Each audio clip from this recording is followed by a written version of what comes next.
एक आदमी था। वो हर रोज एक ही शिकायत करता रहता था। मैं मेहनत करता हूं, दिन रात काम करता हूं, फिर भी पैसा मेरे पास टिकता ही नहीं। एक दिन वो मस्जिद के बाहर बैठा यही बात कह रहा था। वहीं पास एक बुजुर्ग बैठे थे। उन्होंने उसकी बात सुन ली। नरमी से पूछा, बेटा तुम कुछ देते भी हो? आदमी थोड़ा रुक गया, फिर बोला, अभी नहीं, जब मेरे पास ज्यादा पैसा होगा तब दूंगा। बुजुर्ग हल्का सा मुस्कुराए और बोले, रिस्क का दरवाजा जमा करने से बंद होता है और देने से खुलता है। ये बात सीधी उसके दिल में उतर गई। उस दिन पहली बार उसने थोड़ा सा सदका दिया, बिना ये सोचे कि उसका पैसा कम हो जाएगा। कुछ ही दिन गुजरे, काम में अजीब सी आसानी आने लगी।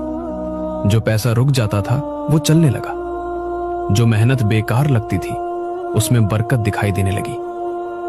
तब उसे समझ आया, मसला पैसा कम होने का नहीं था, मसला देना छोड़ देने का था।